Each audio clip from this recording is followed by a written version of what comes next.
Em nome do Pai que me criou, do Filho que me resgatou e do Espírito Santo que me santificou, divina vontade, reina na minha vontade. Ó minha mãe, eu te amo e tu me amas.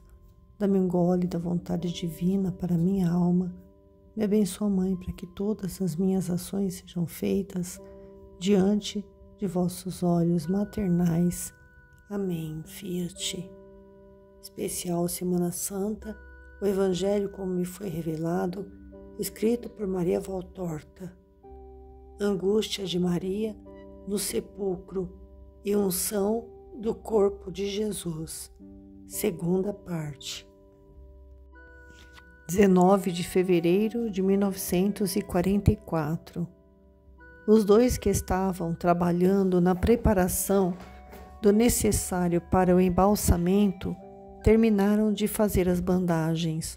Foram para a mesa de pedra, tiraram as vestes de Jesus, inclusive o seu véu, passaram uma esponja, eu creio, ou um chumaço de linho sobre os membros, naquela preparação muito apressada dos membros que gotejavam em muitos pontos. Depois, passam uns unguentos por todo o corpo e, afinal, o cobrem com toda uma crosta de pomada. Antes o levantaram para limparem a mesa de pedra, sobre a qual colocaram um lençol que ficou pendurado em mais do que sua metade da cabeceira do leito. Eles o tornam a pôr debruçado, passam a pomada por sobre o dorso, as coxas e as pernas, e por toda a parte posterior. Depois, delicadamente, viram-no, prestando atenção para que a pomada de aromas fique no lugar, e o ungem também na parte anterior, primeiro no tronco e depois nos membros, primeiro nos pés e depois nas mãos, que se vão unir por baixo do ventre. A mistura dos aromas deve ser muito pegajosa, como uma cola, pois eu estou vendo como as mãos ficam no lugar, enquanto que antes deslizava prontamente por causa do seu peso de membros mortos. Os pés não, eles conservam sua posição, um mais vertical e o outro mais tombado. Por último, vem a cabeça. Depois de terem passado sobre ela cuidadosamente a pomada de unguento, de modo que as feições desaparecem sobre o extrato de unguento, ligam-na com a faixa no queixo para conservar a boca fechada. Maria geme mais fortemente. Depois, eles levantam o lado do lençol e o dobram sobre Jesus. Desse modo, ele desaparece por baixo do tecido do grosso lençol. Agora não se vê mais do que um volume coberto por um tecido. José está observando se tudo está bem colocado e põe ainda sobre o rosto um sudário de linho e outros panos, parecidos com umas tiras retangulares, curtas e largas, que passam da direita para a esquerda, por cima do corpo, e conservam em seu lugar o lençol bem aderente ao corpo. Não é aquela característica atadura que se vê nas múmias, nem na ressurreição de Lázaro. É um embrião de atadura. Jesus desapareceu. Até a forma se confunde por baixo dos linhos. Parece um grande montão de telas, mais estreito nos vértices e mais longo no centro, apoiado sobre o cinzento da pedra. Maria se põe a chorar mais fortemente. 4 de outubro de 1944, de Jesus. E a tortura continuou, com assaltos periódicos, até a aurora do domingo. Eu tive na paixão somente uma tentação, mas a mãe, a mulher, expiou pela mulher, culpada de todos os males, muitas e muitas vezes. E Satanás, contra a vencedora, desencadeou-se cruelmente com uma ferocidade 100 vezes maior. Maria o tinha vencido. Por isso, contra Maria foi a mais forte das tentações, tentação para a carne da mãe, tentação para o espírito da mãe. O mundo crê que a redenção terminou com o meu último suspiro. Não, ela foi completada pela mãe, que acrescentou a sua tríplice tortura para pagar pela tríplice concupiscência, lutando durante 3 dias contra Satanás, que a queria levar a negar a minha palavra e a não crer na minha ressurreição. Maria foi a única que continuou a crer. Grande e bem-aventurada ela é também por esta fé. Tu conheceste também isto. Tormento que corresponde ao meu tormento no Getsêmani. O mundo não compreenderá esta página, mas aqueles que estão no mundo sem serem do mundo a compreenderão e terão um amor maior para com a mãe das dores. Por isso é que eu te dei esta visão. Fique em paz com a nossa bênção. O fechamento do sepulcro e o retorno ao cenáculo, 28 de março de 1945. José de Arimateia apaga uma das tochas, dá uma última olhada e vai indo para a abertura do sepulcro, mantendo acesa e alta a última tocha. Maria se inclina mais uma vez para beijar o filho, mesmo através de suas coberturas. E ela quereria fazê-lo, dominando o seu sofrimento, para contê-la em respeito ao cadáver que, já embalsamado, não lhe pertence mais. Mas quando ela chega perto daquele rosto velado, não se contém mais e entra em uma nova crise de desolação. Com dificuldade fazem que ela se mova de lá, e ainda, com mais dificuldade, afastam-na do leito fúnebre. Põem de novo em seus lugares as peças desfeitas e depois, carregando-a, mais do que ajudando-a, levam a pobre mãe, que se afasta com o rosto virado para trás, a fim de ficar olhando para ver o seu Jesus, que ficou lá sozinho, na escuridão do sepulcro. Saem no horto silencioso à luz da tarde. Aquele pouco de luz que tornou a voltar depois da tragédia do Gólgota já vai ficando sombrio por causa da noite que vem chegando. E lá, por baixo das ramagens frondosas, ainda quase nuas de folhas e mal formadas, onde agora só se veem os capuchos brando-rosados das macieiras, estranhamente atrasados neste pomar de José, enquanto nos outros lugares já estão todas abertas de flores, já abertas e já até fecundadas em minúsculas esferas, a mais penumbra do que em outros lugares. Fazem deslizar a pesada pedra do sepulcro para o seu lugar, dos longos ramos de um roseiral quase sem folhas, que se lança do alto da gruta para o chão. Parece que estão batendo naquela porta de pedra e dizendo: por que te fechas diante de uma mãe que está chorando? E talvez eles parecem chorar suas gotas de sangue naquelas pétalas vermelhas que estão caindo, com as corolas que estão espalhadas ao longo da pedra escura, com os botõezinhos ainda fechados que batem contra a rígida abertura. Mas logo outro sangue vem lavar aquela porta sepulcral, formando um outro pranto. Maria, até agora, sustentada por João e bastante silenciosa em seu soluçar, se solta do apóstolo e, com um grito que eu acho ter feito tremer até as fibras das plantas, joga-se contra a porta, agarra-se às saliências dela para afastá-la, esfola os dedos e estraga as unhas sem conseguir o que quer e põe-se a usar até da cabeça como alavanca, pressionando-a contra essa saliência áspera, e o gemido dela se parece com o rugido de uma leoa que se machuca contra a entrada de uma armadilha, onde estão fechados os seus filhotes, cheia de piedade e de ferocidade em seu amor de mãe. Ela não tem mais nada daquela mansa Virgem de Nazaré, daquela paciente mulher até agora desconhecida. Agora ela é a mãe, só e simplesmente a mãe, munida com todas as suas fibras e nervos da carne e do amor por seu filho. Ela é a mais verdadeira dona daquela carne que ela gerou, a única dona depois de Deus, e não quer que lhe seja roubada essa sua propriedade. Ela é a rainha que defende a sua coroa, o filho, o filho, o filho.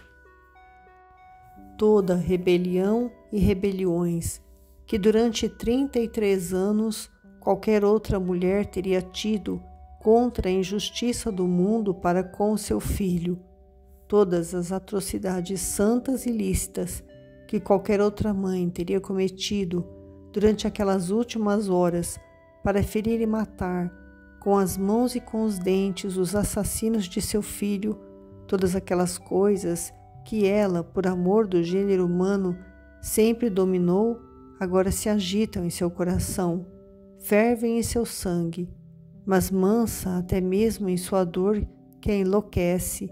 Ela não diz imprecações, ela não se arroja, mas ela só pede a pedra que se abra, que a deixe passar, porque o seu lugar é lá dentro, onde ele está. Mas isso ela está pedindo a homens impiedosos em sua piedade, que lhe obedeçam e que abram. Depois de ter batido e sangrado, com os lábios e as mãos sobre a pedra pertinaz, ela se vira, apoia-se com os braços abertos, abarcando também as extremidades da pedra, e terrível em sua majestade de mãe das dores, ela ordena: abre, não o quereis fazer? Pois bem, eu fico aqui. Dentro não? Então aqui fora. Aqui está o meu pão e o meu leito. Aqui é a minha morada. Não tenho outras casas, nem outro objetivo. E vós podeis ir embora. Voltai para o mundo do qual eu sinto asco. Eu fico onde não há avidez e cheiro de sangue. Não podes, mulher. Não podes, mãe. Não podes, Maria querida.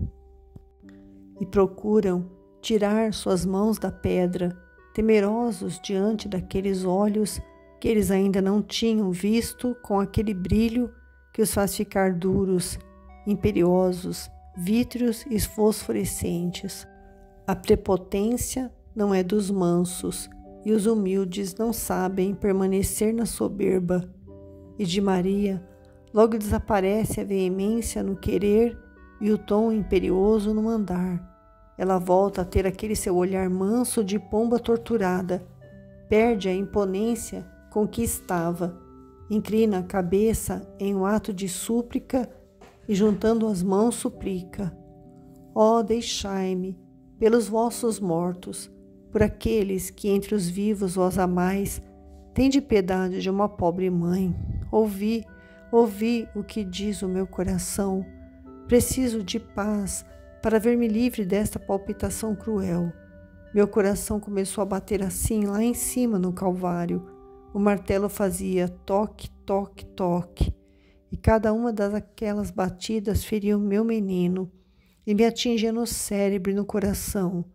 Minha cabeça está cheia daquelas batidas e o meu coração bate velozmente, tão veloz como era aquele toque, toque, toque sobre as mãos e sobre os pés do meu Jesus, do meu pequenino Jesus, o meu menino, o meu menino. E volta-lhe todo aquele tormento que parecia ter se acalmado depois de sua oração ao Pai, ao lado da mesa da unção. Todos choram. Eu tenho necessidade de não ouvir gritos nem batidas, e o mundo está cheio de vozes e rumores. Qualquer voz me parece o grande grito que petrificou o sangue nas minhas veias, e todo rumor me parece o das batidas do martelo sobre os cravos. Eu tenho necessidade de não ver rostos de homem, e este mundo está cheio de rostos. Há quase 12 horas que eu só vejo rostos de assassinos. Judas, os carrascos, os sacerdotes, os judeus, todos assassinos.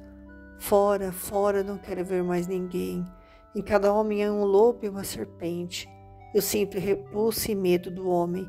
Deixai-me aqui por baixo destas árvores tão agradáveis, sobre estas gramas floridas. Daqui a pouco estarão aí as estrelas. Elas foram amigas dele e minhas amigas sempre. Ontem à noite elas nos fizeram companhia em uma solitária agonia. Elas sabem tantas coisas. Elas vêm de Deus. Oh, Deus, Deus. Ela chora e se ajoelha. Paz, meu Deus, só tu me restas. Vem, minha filha, Deus te dará paz, mas vem. Amanhã é o sábado pascal. Não poderíamos vir trazer-te alimento. Nada disso, não quero saber de alimento. O que eu quero é minha criatura. Eu mato a minha fome com a minha dor e a minha sede com o meu pranto. Aqui, estás ouvindo como chora aquela corujinha? Ela está chorando comigo e daqui a pouco começarão a chorar os rouxinóis. E amanhã, ao sol, chorarão as cotovias, as toutinegras e todos os passarinhos que ele amava. E as pombas virão comigo bater nesta pedra e a dizer: levanta-te, meu amor, e vem. Meu amor que estás na fenda da rocha, no esconderijo do despenhadeiro. Deixa-me ver o teu rosto, deixa-me ouvir a tua voz. Ah, que é que eu estou dizendo? Eles também eles, os vesgos assassinos o interpelaram com a palavra do cântico. Sim, vinde, ó filhas de Jerusalém, vinde ver o vosso rei, com o diadema com que o coroou sua pátria, no dia dos seus esponsais com a morte, no dia do seu triunfo de Redentor. Olha, Maria, estão chegando os guardas do templo. Vamos embora, antes que eles te tratem com desprezo. Os guardas com desprezo? Não, eles são uns vilões. Se eu marchasse sobre eles, terrível em minha dor, eles fugiriam, como Satanás diante de Deus. Mas eu me lembro de que eu sou Maria, e não os atacarei, como teria o direito de fazer. Eu ficarei quieta, eles nem me verão.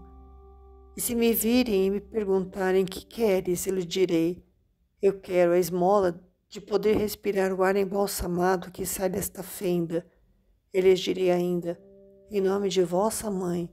Todos têm uma mãe, até o ladrão piedoso disse isso.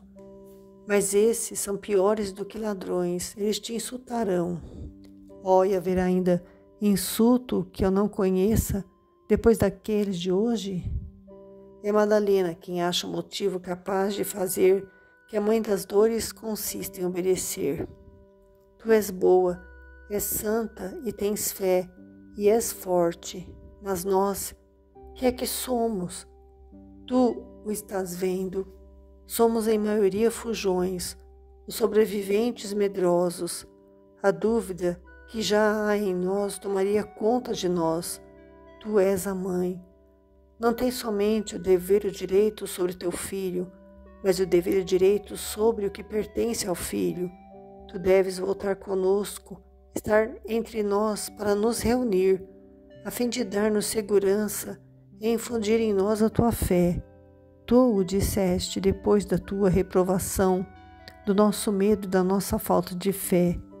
Mais fácil será para ele ressurgir se estiver livre dessas inúteis bandagens. Eu te digo, se nós conseguimos reunir-nos com fé na ressurreição, mais depressa ele ressuscitará e nós o evocaremos com o nosso amor. Mãe, mãe do meu Salvador, volta conosco, tu que és o amor de Deus, para ensinar-nos este amor. Será que queres, talvez, que se torne a perder a pobre Maria de Magdala, que ele salvou com tanta piedade? Não, eu seria reprovada. Tu tens razão, eu devo voltar, procurar os apóstolos, os discípulos, os parentes, todos, dizer, crede, dizer, acreditai, dizer, ele vos perdoa. A quem foi que eu já disse isto? Ah, Iscariotes, será preciso, sim, será preciso procurar também ele, porque ele é o maior dos pecadores. Maria fica com a cabeça inclinada sobre o peito, Treme como se tivesse um calafrio e depois diz: João, tu irás procurá-lo e o trarás a mim. Tu deves fazer isso, e eu devo fazer isso, e eu também o devo fazer. Pai, isso também seja feito pela redenção da humanidade. Vamos. Ela se levanta, saindo do bosque meio escuro. Os guardas vêm sair sem se moverem do lugar.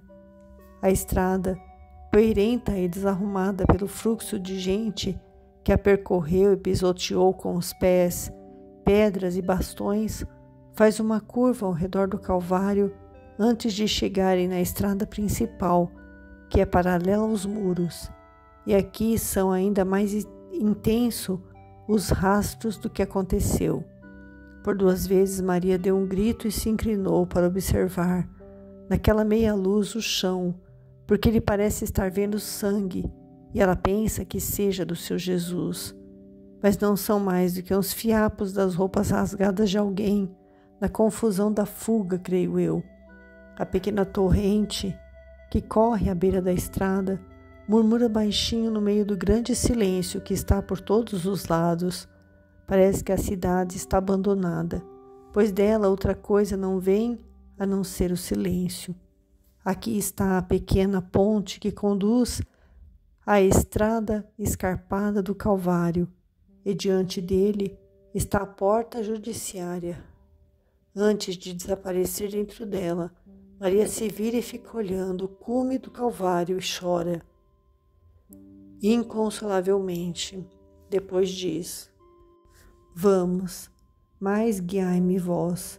Eu não quero ver Jerusalém, nem as suas ruas, nem seus habitantes.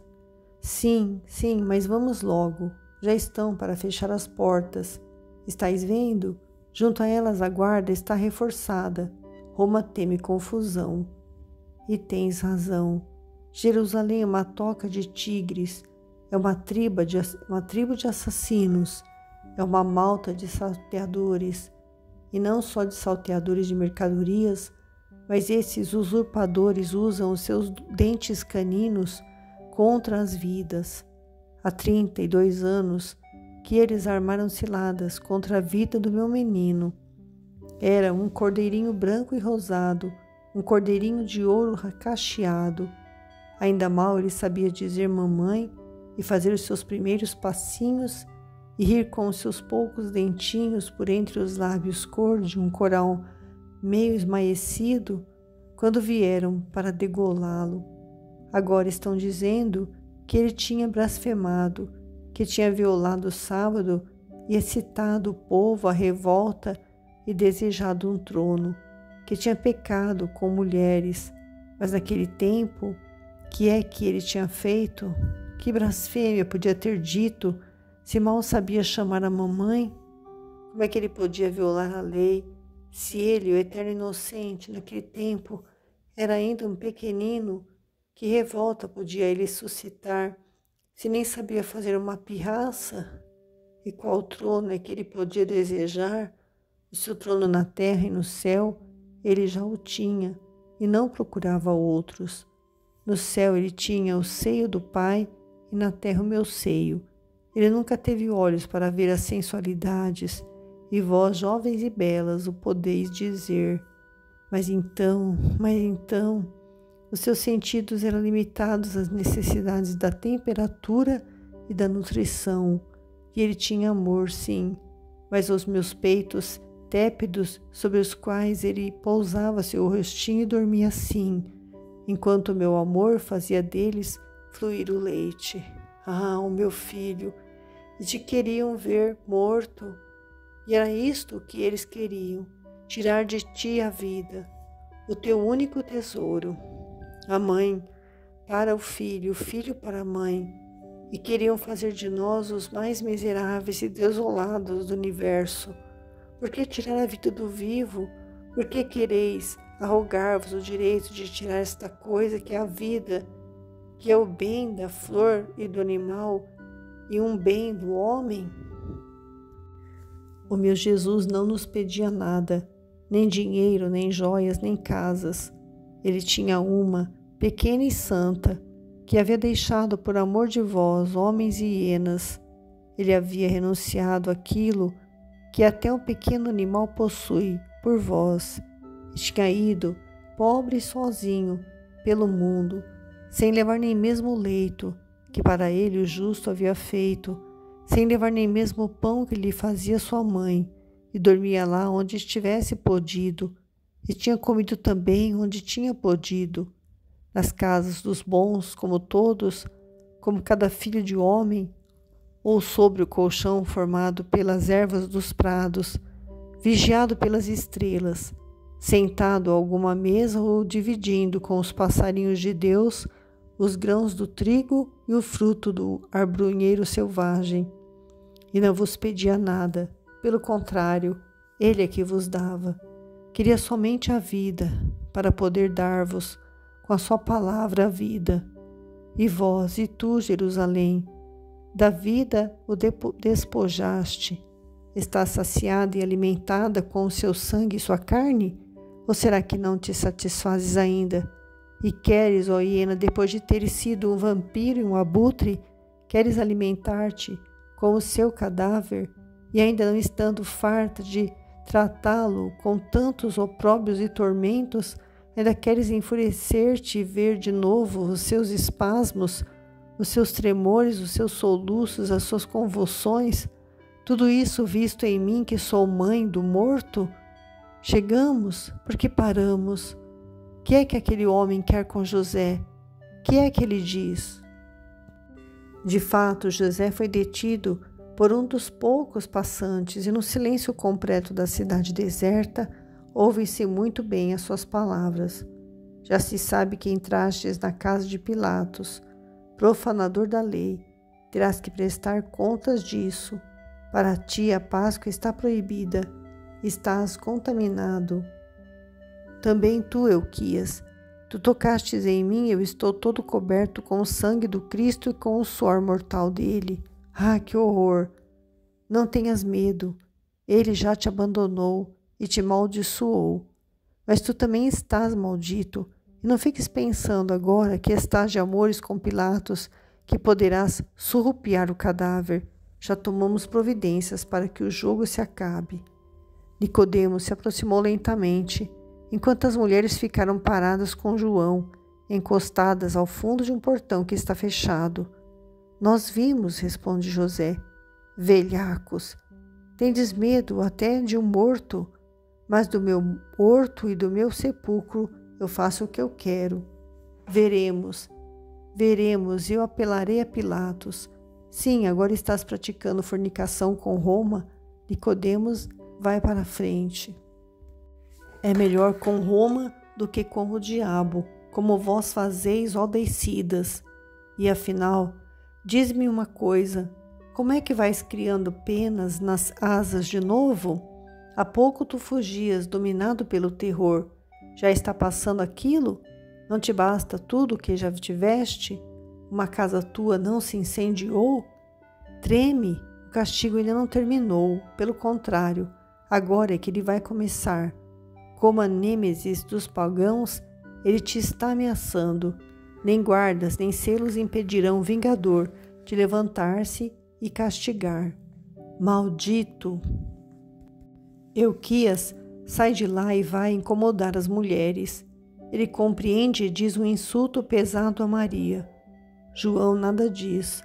Dando salto como uma pantera, ele o agarra e o derruba, e segurando-o apertado com os joelhos, as mãos em seu pescoço, lhe diz: pede-lhe perdão ou eu te estrangulo, demônio.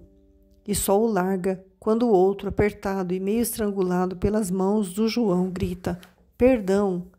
Mas o seu grito chamou a atenção da guarda. Alto lá! Que é que está acontecendo? Já são outras revoltas? Ficai parados ou seres atacados. Quem sois vós? Somos José de Arimateia e Nicodemos, autorizados pelo procônsul a fazer o sepultamento do Nazareno que foi morto, e estamos voltando do sepulcro com a mãe dele, com o filho, os parentes e amigos. Esse homem ofendeu a mãe do Nazareno e foi obrigado a pedir perdão. Só ele? Devias tê-lo estrangulado. Ide, soldados, Prendei esse homem.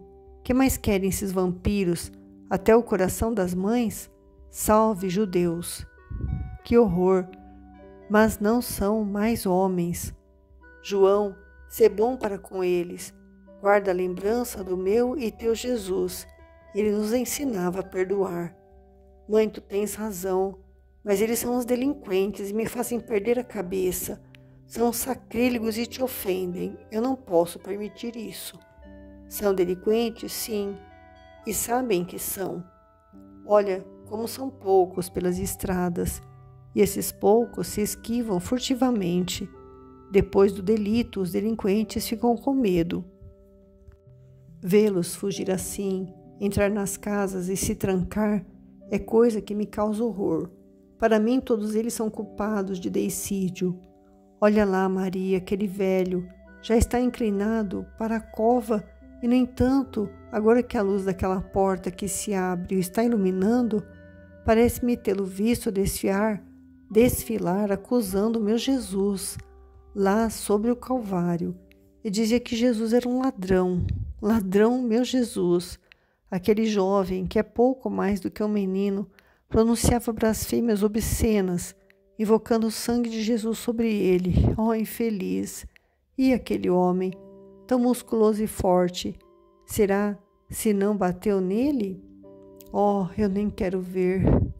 Olhai sobre os rostos deles, se sobrepõe o rosto de suas almas.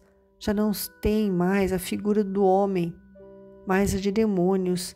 Eles eram tão corajosos contra o amarrado pregado na cruz, e agora fogem, escondem-se, trancam-se. Eles têm medo. Medo de quem? De um morto? Para eles, ele não passa de um morto, pois eles negam que ele seja Deus. De que é, então, que eles têm medo?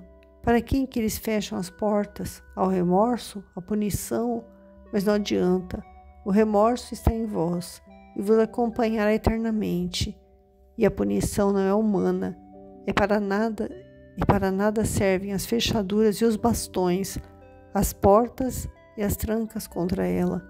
Ela desce do céu, vem de Deus, vingador do seu imolado, e penetra além das paredes e das portas, e com a sua chama celeste vos põe uma marca para o castigo sobrenatural que vos espera. O mundo verá o Cristo, Filho de Deus e meu. Verá aquele que vós transpassastes, mas vós estareis para sempre marcados como os Caíns de um Deus, marcados como o opróbrio da raça humana. Eu que nasci de vossa raça, eu que sou a mãe de todos, devo dizer que para mim, que sou vossa filha, fostes pior que padrastos, e que no incontável número dos meus filhos sois os que mais me causam labuta ao acolher-vos, porque estáis sujos pelo delito contra o meu filho. E não vos arrependeis disso, dizendo: Tu eras o Messias, nós te reconhecemos e te adoramos. Mas aí está outra ronda romana. O amor não está mais sobre a terra, a paz não existe mais entre os homens, e o ódio e a guerra se agitam como aquelas duas tochas fumarentas. Os dominadores têm medo da multidão desenfreada. Eles sabem por experiência que quando aquela fera, que se chama homem, sente o gosto do sangue, fica desejosa de matança. Mas não tenhais medo deles. Eles não são leões nem parentes reais. São as desprezíveis hienas. Avançam contra o cordeiro inerte, mas têm medo do leão armado com suas lanças e autoridade. Não tenhais medo desses chacais rastejantes. O vosso passo de homens armados os põe em fuga, e o brilho de vossas lanças os faz ficar mansos como coelhos. Aquelas lanças, uma delas foi a que abriu o coração do meu filho. Qual delas? Vê-las é como uma flecha no coração. Contudo, eu gostaria de tê-las todas nestas mãos, que treme para ver qual é que ainda tem sinais de sangue, e dizer: é esta. Dai-me, ó soldado, dai-me essa lança, ó mamãe, lembrando-te de tua mãe, que está longe, e rezarei por ela e por ti. E nenhum soldado negaria, porque eles, os homens da guerra, foram bons durante a agonia do filho e da mãe. Oh, por que lá em cima não penseis nisso? Eu era como alguém a quem bateram na cabeça. Estava atordoada com aqueles golpes. Oh, aqueles golpes! Quem me dera que eu não os ouvisse mais aqui nesta minha pobre cabeça. A lança, como eu a quereria. Nós poderemos ir procurá-la, Maria. O centurião me pareceu muito bom para conosco. Eu creio que não a negará. Amanhã irei a ele. Sim, João, eu sou pobre e tenho pouco dinheiro, mas eu me privo dele até o último centavo para conseguir aquele ferro. Oh, como é que eu pude deixar de pedir-lhe naquela hora? Maria, querida, nenhum de nós sabia daquela ferida. Quando tu a viste, os soldados já estavam longe. É verdade, eu estou meio estonteada pela dor. E as vestes? Não tenho nada dele. Eu daria o meu sangue para tê-las. Maria chora de novo, inconsolavelmente. E assim, ela chega à rua onde está o cenáculo. E já é tempo porque ela está exausta. E vem se arrastando como uma velha já decrépita. E ela o diz: coragem, já estamos chegando. Já estamos chegando. Será tão curto o caminho que esta manhã me parecia tão longo? Esta manhã? Será que foi esta manhã? Não fará muito tempo? Quantas horas e quantos séculos se passaram desde que eu entrei aí ontem à noite e desde que eu saí nesta manhã? Serei eu mesma a mãe com 50 anos ou uma velha com 100 anos, uma mulher de outros tempos, rica de séculos, sobre os ombros curvados e sobre a cabeça já toda encanecida? Parece-me ter passado por toda a dor deste mundo e que ele esteja todo sobre as minhas costas, que já se vão arqueando pelo peso. É uma cruz imaterial, mas muito pesada, como uma pedra, talvez mais pesada ainda do que a do meu Jesus, porque eu carrego a minha e a dele, com a lembrança de suas torturas e com a realidade da minha tortura. Vamos entrar, pois é preciso entrar, mas não é um conforto, é um aumento de dor. Por esta porta foi que entrou meu filho para sua última refeição, e por ela foi que ele saiu para o encontro da morte, e teve que pôr o seu pé lá onde o traidor tinha posto dele, quando saiu para ir chamar os captores do inocente. Diante daquela saída, foi que eu vi Judas. Eu vi Judas e não o amaldiçoei, mas lhe falei como uma mãe angustiada pelo filho bom e pelo malvado. Eu vi Judas, eu vi o demônio nele. Eu que sempre mantive Lúcifer preso sob o meu calcanhar e olhando só para Deus, não abaixei o olhar para Satanás. Conheci o rosto dele ao olhar para o traidor. Eu falei com o demônio e ele fugiu, porque não suporta minha voz. Será se o deixou agora, de modo que eu possa falar com aquele morto e eu, a progenitora, possa tornar a concebê-lo com o sangue de um Deus, a fim de dá-lo à luz para a graça? João, jura-me que o procurarás e que não serás cruel para com ele, pois eu não o sou. Eu que teria o direito disso. Oh, deixai-me entrar naquele salão onde meu Jesus tomou sua última refeição, onde a voz do meu menino disse as suas últimas palavras. Em paz. Sim, nós iremos. Mas agora olha, vem cá, para onde estávamos ontem. Descansa. Saúda José e Nicodemos que se retiram. Eu os saúdo sim, ó, eu os saúdo e lhes agradeço e os abençoo. Mas vem, tu o farás melhor. Não aqui, José, ó, eu não conheci ninguém com este nome que não me amasse. Maria de Alfeu tem uma crise de choro. Não chores. Também o teu José era por amor que o teu filho errava. Ele queria dar-me uma paz humana, mas hoje tu o viste. Ó, todos os José são bons para com Maria. José, eu te digo obrigada. E a ti, Nicodemos, meu coração se prostra aos vossos pés cansados por tanto caminho que fizeram por ele.